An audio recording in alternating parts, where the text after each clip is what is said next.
Assalamu alaikum guys. So the day is coming, October 31st, when the kids will go around trick or treating, getting candies from the houses, and also dressing up as their favorite characters, ghosts, costumes, masks, parties, everything. Fun, happy Halloween time, right? Now, how did Halloween came to be? How did it originate? And does it really lies in pagan festivals? Tribute to the old gods of pagans. Let's take a deep dive into the history. Let me take you 2000 years back when the Celtics lived in the Europe and they celebrated a day, an eve of October 31st as a festival known as Samhain. What was its significance? It was a tribute to the dead spirits because on that day they believed the barrier between the living and the dead is the most thinnest, and thus they wore masks to protect themselves from the evil spirits, and they held festivals to have food with them with the spirits of their family that have passed away. They lit up a huge bonfire and they sacrificed animals as well as humans, and they went around from door to door taking the leftovers and passing them on to the poor people. Sounds a bit common like today's Halloween, doesn't it? But how did a 2000-year-old festival came into the modern age? How many evolution did it pass through? Let's go step by step. Now let me take you further in the history. On the mid of the 1st century AD, Romans have now conquered Celtics and now rule over them. Romans on their ruling era have integrated many of the Celtic festivities into their own culture, and now two festivals have been originated on the eve of October 31st and the morning of 1st November. One of them being Feralia, the passing of the dead, same concept that the spirits of the dead people pass from this world to the other on October 31st and they can move in between.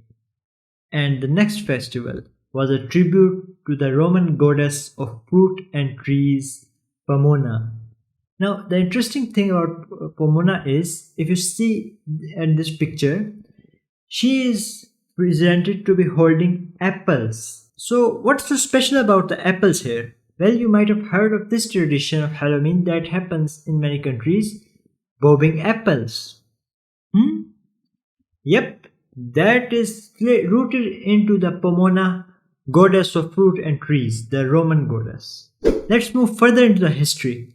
Christianity is famous for taking pagan festivals and incorporating them into itself.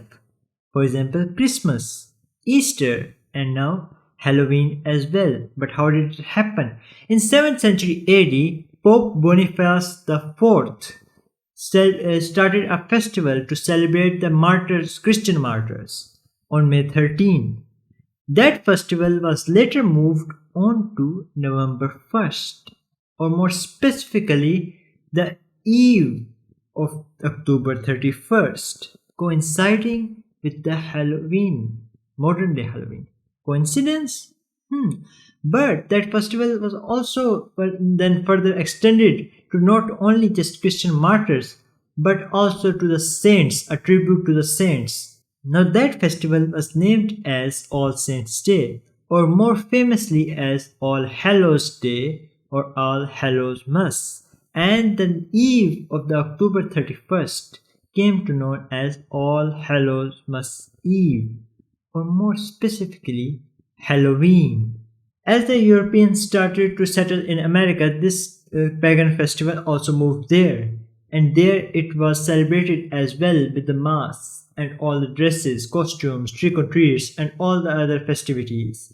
But in the modern era, in 1900s, this festival was secularized to get rid of most of the superstitions, but to still remain it as a friendly party time. And even then, to this day, this festival is celebrated all over the world on October 31st as a celebration to wear masks, and technically to prevent evil spirits from coming back into our lives. Now, should Muslims celebrate the festival of Halloween? Well, there are two main reasons not to do that. Specifically, number one, it's a waste of resources. Quite literally, you're gonna waste money on buying masks, costumes. If not, you're gonna make them yourself. Then it's also a waste of time. Secondly, it's a festival of pagan origins, and it has very direct linkage to them, to the goddess of the past, goddess of fruits and trees, Roman goddess, Pomona, and to the Celtic rituals of human sacrifice as well as animal sacrificing, burning them alive. Now, these pagan festivals and celebrities are not a part of Islam, period, and Islam does not approve of them. We have been given our own festivities from God away from any other pagan festival, Eid al-Fitr and Eid al-Adha, and we ought to celebrate them. With that, I'll take my leave. Inshallah, we'll catch you in the next one. Like, subscribe for more informative content. Allah Hafiz. Submit yourself fully to Allah.